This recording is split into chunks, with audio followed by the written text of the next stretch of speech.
Assalamualaikum warahmatullahi wabarakatuh. Perkenalkan kami dari kelompok 3, mata kuliah pengolahan citra digital dan mata kuliah praktikum pengolahan citra digital.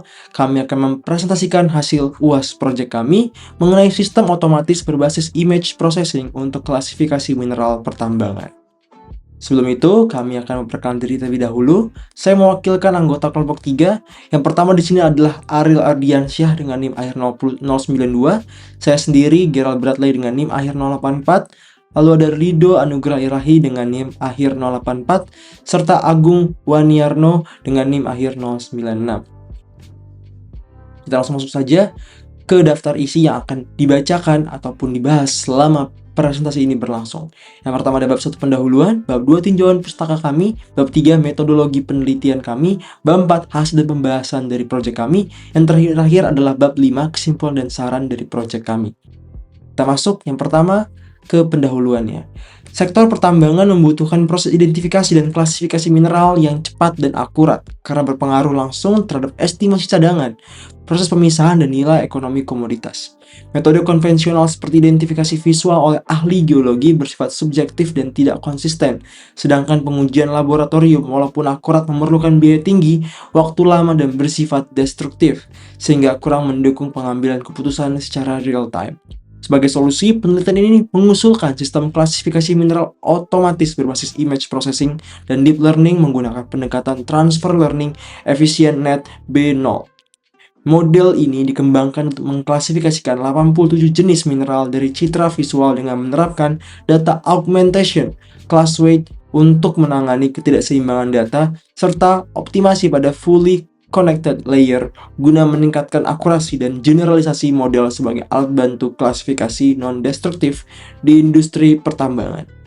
Oke, selanjutnya itu merupakan tinjauan pustaka. Nah, tinjauan pustaka di sini saya akan membahas mineral, penginderaan jarak jauh atau remote sensing dan hal lainnya. Nah, mineral itu sendiri merupakan zat padat organik yang terbentuk alami dengan komposisi kimia tertentu. Nah, untuk bisa dilihat pada video saya, ini merupakan contoh mineral kuarsa yang dimana mineral ini kalau secara mata telanjang kita lihat berwarna putih. Nah, pada umumnya di lapangan juga kita dapat menemukan yang berwarna putih sama-sama juga. Namun, apa sih yang membedakannya? Nah, yang membedakannya itu dari sifat fisik dan kimianya, atau bahkan bisa dilihat dari sistem kristalnya. Nah, mungkin bisa dilihat di foto sebelah kiri, itu ada balok kubus bentuk mineralnya. Nah, itu merupakan sistem kristal dari mineral itu. Jadi, pembeda dari mineral satu sama yang lainnya itu selain sifat fisik dan kimia itu ada juga sistem kristal yang pastinya berbeda-beda satu sama lainnya. Selanjutnya itu ada penginderaan jarak jauh atau remote sensing atau inderaja. Nah, remote sensing ini dalam dunia pertambangan seringkali digunakan pada saat eksplorasi, tapi tidak saat eksplorasi saja digunakan remote sensing ini. Nah, umumnya pada tahap eksplorasi untuk mencari sumber daya. Jadi, pada di inderaja ini, remote sensing ini, itu umumnya dilakukan menggunakan citra satelit atau menggunakan satelit yang dari satelit menembakkan langsung ke bumi atau area yang diinginkan. Lalu, keduanya itu ada foto udara atau menggunakan drone pada umumnya. Nah, contoh yang ada di samping kiri itu adalah capture dari foto udara dari tambang terbuka Kabupaten Karimun, Provinsi Kepri. Nah, citra satelit ini atau menggunakan remote sensing ini digunakan tidak hanya pada saat eksplorasi saja, namun untuk maintenance dari tambang itu sendiri, atau bahkan untuk melihat vegetasi-vegetasi yang ada di area tambang itu sendiri agar tidak ada pencemaran. Nah, remote sensing ini memiliki konsep dasar berupa citra digital yang memberikan informasi akurat dan aplikatif. Nah, seperti yang sudah dijelaskan, remote sensing ini tidak memerlukan kontak fisik lah ke area yang ingin kita cari atau kita capture, tapi cuman perlu visualisasinya saja, yang dimana citra digital ini merupakan konsep dasar lah dalam penginderaan jarak jauh ini atau remote sensing ini. Nah, selanjutnya dalam pengolahan citra mineral, segmentasi citra dan ekstraksi objek merupakan tahap krusial untuk meningkatkan kualitas input sebelum klasifikasi. Meskipun pendekatan deep learning untuk segmentasi menunjukkan performa yang tinggi, metode berbasis deteksi, tepi, dan thresholding yang dioptimalkan tetap relevan karena lebih sederhana dan stabil secara komputasi untuk aplikasi industri. Pada tahap klasifikasi, perkembangan Convolutional Neural Network atau CNN, khususnya keluarga EfficientNet, telah menunjukkan kinerja unggul dalam klasifikasi citra geologi melalui keseimbangan antara akurasi dan efisiensi parameter. Berbagai penelitian terbaru menegaskan bahwa pendekatan transfer learning EfficientNet mampu menghasilkan performa yang tinggi pada dataset terbatas, sehingga menjadi dasar pemilihan arsitektur model dalam penelitian ini. Maka dari itu, citra satelit tadi itu digunakan untuk menunjukkan bahwasannya adanya keseimbangan antara akurasi dan efisiensi, dan juga hal ini sangat sering digunakan oleh geologis atau eksplorasi yang ada di dunia menggunakan foto udara atau citra digital dengan konsep dasarnya. Baik, selanjutnya itu bab 3, metodologi penelitian. Dataset yang digunakan dalam penelitian ini merupakan dataset citra batu permata atau gemstones yang terdiri dari 87 kelas mineral dengan distribusi jumlah citra yang tidak merata atau imbalance dataset. Data dibagi menjadi data training dan data testing, di mana data training selanjutnya dipisahkan menjadi training set dan validation set dengan rasio 80:20. Setiap kelas merepresentasikan satu jenis batu permata seperti ametis, ruby, diamond, emerald, dan sapphire, sehingga mencerminkan kompleksitas klasifikasi multikelas pada domain geologi.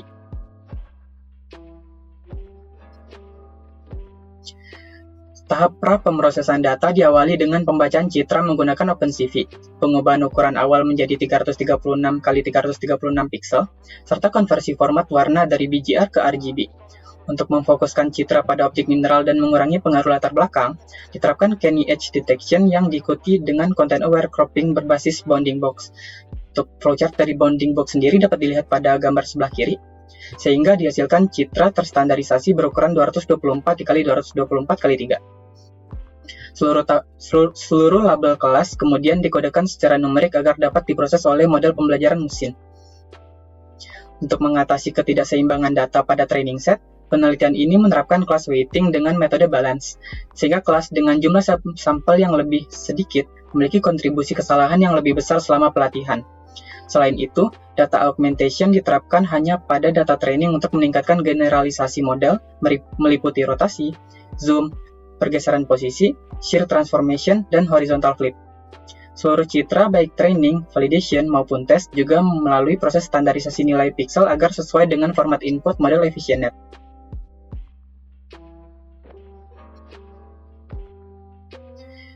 Tahap klasifikasi dilakukan menggunakan pendekatan transfer learning dengan EfficientNet B0 sebagai backbone yang dibekukan. Untuk konfigurasi model yang digunakan yaitu EfficientNet B0 dapat dilihat pada tabel di sebelah kiri untuk setiap parameter dan nilainya, serta deskripsi dari tiap parameter tersebut.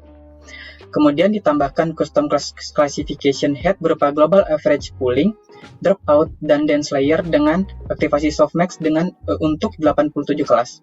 Model dilatih menggunakan sparse categorical cross entropy dan optimizer Adam dengan learning rate 0,001, serta dilengkapi callback berupa model checkpoint, early stopping, dan learning rate reduction. Evaluasi performa model dilakukan menggunakan matriks akurasi plus confusion matrix, serta analisis kualitatif untuk memahami pola prediksi benar dan kesalahan klasifikasi. Untuk bagian selanjutnya akan dipresentasikan oleh teman saya, yaitu Ariel Ardiansyah. Selanjutnya, saya akan mempresentasikan bab 4, yaitu hasil data pembahasan. Tahap pra-pemrosesan menunjukkan bahwa penerapan Canny Edge Detection dan Content-Aware Cropping berhasil meningkatkan kualitas input citra secara signifikan. Citra yang semula memiliki ukuran bervariasi dan latar belakang berisik atau banyak noise menjadi seragam berukuran 224x224x3. Terpusat pada objek batu permata serta konsisten untuk diproses oleh model EfficientNet B0. Visualisasi data augmentation memperlihatkan variasi orientasi, skala, dan posisi objek tanpa mengubah karakteristik utama mineral, sehingga memperkaya distribusi data latih dan membantu model menghindari overfitting. Proses pelatihan menunjukkan konvergensi yang stabil hingga 70 epoch dengan performa validasi mencapai akurasi 67,48% dan loss 1,2678,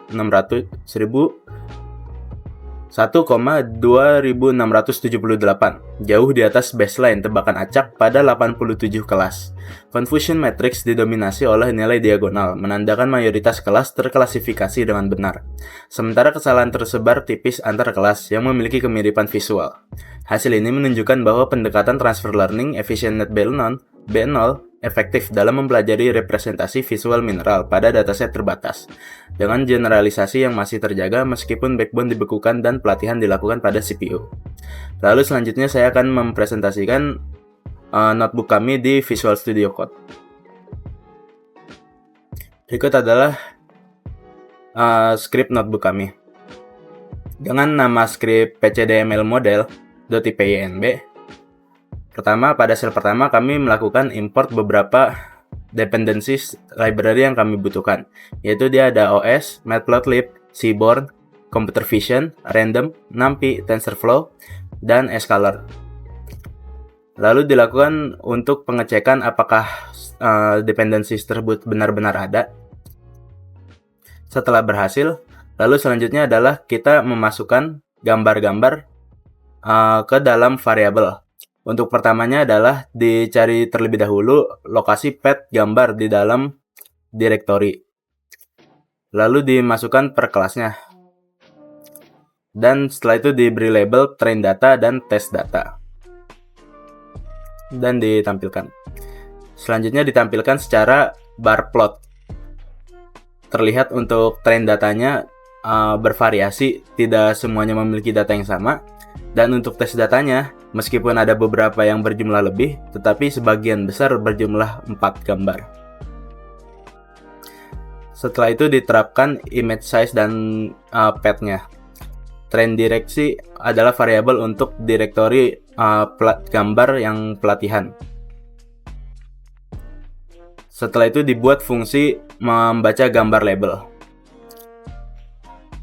Dan dibuat fungsi juga untuk mendapatkan indeks kelas untuk tiap kelasnya. Dan di sini dibuat variabel train image dan train labels. Dengan menggunakan fungsi membaca label image sebelumnya, dimasukkan train direksi agar mesin bisa membaca label dari direktori pelatihan gambar. Lalu selanjutnya, setelah didapatkan gambarnya melalui variabel train image, ditampilkan gambar-gambar yang sudah diberikan label berdasarkan indeks kelasnya. Seperti contoh berikut, di mana tertampil 4x4 gambar permata dan sudah diberi label indeks sesuai urutan di foldernya. Untuk seperti contoh kelas Emerald, dia memiliki angka 30 dan seterusnya. Lalu selanjutnya dideklarasikan fungsi edge and cutting untuk Kenny Edge dan bounding box-nya nanti. Dan deklarasi fungsi show crop untuk menampilkan hasil dari gambar yang setelah dipotong. Setelah dideklarasikan, kita masukkan ke logika for untuk menampilkan beberapa. Berikut adalah contohnya. Gambar pertama adalah gambar originalnya. Lalu yang kedua adalah diterapkannya Kenny Edge. Yang ketiga adalah divisualisasikannya bounding box, dan yang keempat adalah setelah dipotong. Setelah proses tersebut berhasil, dideklarasikan kembali fungsi untuk menyimpan gambarnya, yaitu adalah crop image. Dan gambar yang telah dipotong disimpan kembali ke train image. Sehingga sekarang train image memiliki gambar yang telah dipotong dan bukan gambar yang originalnya. Setelah selesai preprocessing tersebut, diterapkanlah train test split. Train test split adalah membagi data pelatihan menjadi 80% untuk pelatihan dan 20%-nya untuk validasi.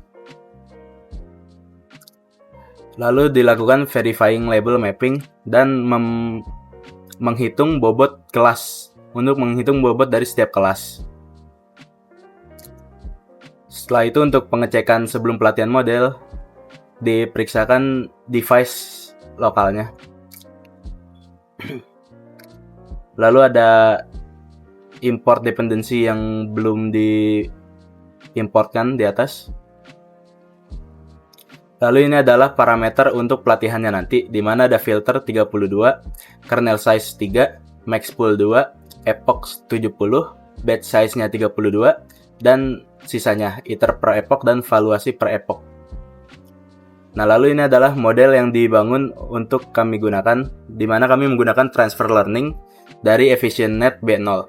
EfficientNet B0 adalah model yang sebelumnya sudah dipralatih dengan menggunakan bobot yang bernama ImageNet. Lalu di sini ada juga base model trainable false, di mana ini berarti kami membekukan atau tidak menggunakan layer terdalam dari EfficientNet, karena dengan menggunakan bobot ImageNet ini, model EfficientNet B0 ini sebenarnya sudah terlatih, sehingga kita hanya mengubah untuk layer permukaannya saja untuk memasukkan gambar-gambar yang ingin kita latih, yaitu adalah gambar permata. Lalu selanjutnya adalah kita menggeneratorkan gambar-gambar augmentasi, di mana dari gambar yang sudah dipotong itu kita menerapkan beberapa perubahan agar pelatihan mesin bisa lebih beragam dan bisa meningkatkan tingkat akurasi untuk beberapa kondisi berbeda pada permatanya.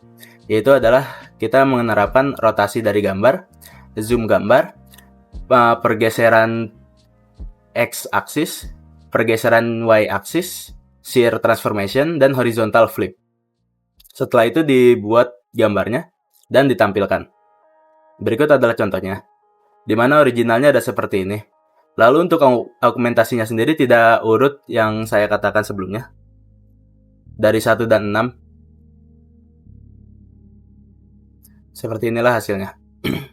Lalu selanjutnya setelah dibuat hasil augmentasi tersebut, kita akan melatih modelnya. Berikut adalah kode untuk pelatihan modelnya sendiri. Kita menggunakan parameter-parameter yang tadi digunakan, seperti contohnya misal epoch. Lalu kita mulai pelatihannya. Di sini dimulai epoch dari 1 sampai 70 percobaan epoch, yang mana memakan waktu selama 116 menit untuk 70 epoch tersebut. Dan pada epoch terakhir dihasilkan akurasi sebesar 83% dengan loss 0,8372. Dan untuk valuasi akurasinya, yang mana itu 20% dari split tadi, 20% dari total gambar pelatihan, menghasilkan akurasi 67% dengan evaluate loss-nya 120678. Lalu selanjutnya divisualisasikan untuk model akurasi dan model loss-nya. Berikut adalah metrik untuk model akurasi dan model loss-nya. Setelah itu kita melakukan evaluasi terhadap modelnya dalam bentuk skor. Untuk evaluate ini kita menggunakan gambar valuate-nya itu, yang mana 20% tadi, menghasilkan 0,67%. Lalu selanjutnya kita menggunakan evaluate modelnya untuk gambar tesnya sendiri, yang mana itu terpisah dari direktori pelatihan tadi. Untuk test setnya sendiri mendapatkan akurasi sebesar 0,66%, atau 66% sebesar 0,6667. Selanjutnya kita akan menampilkan confusion matrix. Berikut adalah confusion matrix dari modelnya. Terlihat angka yang besar berbentuk diagonal, yang berarti kebanyakan tebakan oleh mesin terbilang benar, yang mana akurasi mesin adalah tinggi. Lalu selanjutnya adalah menampilkan data yang dijawab salah oleh mesin. Misal pada contoh berikut ada Beryl Golden prediksi quartzy smoky, yang mana berarti gambar ini sebenarnya berasal dari kelas Beryl Golden, tetapi mesin memprediksinya sebagai quartz smoky. Begitu juga untuk 4 sisanya, di mana ini ada gambar sebenarnya adalah goshenite, diprediksi oleh mesin sebagai danburite. Lalu selanjutnya ini untuk menampilkan gambar-gambar yang sekiranya mungkin mesin menganggap sama karena warnanya, di mana secara manual kami membuat redstone variable dan memasukkan permata-permata yang berwarna merah. Lalu dilakukan save model untuk menyimpan modelnya agar tidak perlu dilatih lokal lagi. Selanjutnya ada tesdir, osped join. Ini adalah double. Sebenarnya tidak diperlukan. Yang ini juga. Lalu selanjutnya adalah visual untuk menampilkan dari folder direktori pelatihan untuk berapa yang benar dan berapa yang salah. Kami menampilkan 5x5 permatanya. Untuk oke berarti dia menjawab dengan benar, sementara untuk yang merah dia menjawab dengan salah. Sekian untuk presentasi notebook kami. Baik, kesimpulan dan saran penelitian kami adalah bahwa penelitian ini berhasil mengembangkan sistem otomatis berbasis image processing dan deep learning untuk klasifikasi 87 jenis mineral atau batu permata dengan memanfaatkan arsitektur EfficientNet B0 melalui pendekatan transfer learning. Hasil eksperimen menunjukkan bahwa model yang telah di-fine-tune dan diperkuat dengan teknik data augmentation serta penyiimbangan bobot kelas mampu mencapai akurasi validasi sebesar 67,83% yang jauh melampaui baseline acak. Proses processing yang meliputi edge detection menggunakan algoritma Coney dan content aware cropping terbukti efektif dalam menghilangkan background noise dan memfokuskan model pada objek mineral. Meskipun akurasi yang diperoleh belum mencapai tingkat yang sangat tinggi, model telah menunjukkan kemampuan generalisasi yang stabil dan convergent tanpa indikasi overfitting yang signifikan. Dengan demikian, sistem ini berpotensi menjadi alat bantu klasifikasi non-destruktif yang cepat dan konsisten dalam mendukung operasional industri pertambangan. Untuk pengembangan lebih lanjut disarankan melakukan perbaikan pada arsitektur model dengan mengeksplorasi EfficientNet B3/B7 atau mekanisme attention seperti triplet attention serta mencobaan freezing sebagian lapisan backbone guna meningkatkan akurasi. Dari sisi data diperlukan penambahan sampel untuk kelas minoritas dan penerapan teknik augmentasi lanjutan seperti mix-up atau cut-mix untuk memperkaya variasi dan ketahanan model. Selain itu, evaluasi komprehensif pada tes set dengan matrik lengkap, yaitu akurasi, precision, recall, F1 score, serta pengujian pada lingkungan GPU dan optimasi inferensi sangat diperlukan agar sistem dapat diimplementasikan secara real-time dalam skenario industri. Jadi itu saja mengenai presentasi proyek kelompok kami tentang sistem otomatis berbasis image processing untuk klasifikasi mineral pertambangan. Kami mohon maaf selama kami presentasi ada kata-kata yang mungkin menyakiti ataupun tidak berkenan di hadapan audiens sekalian. Akhir kata, saya mengucapkan terima kasih. Assalamualaikum warahmatullahi wabarakatuh.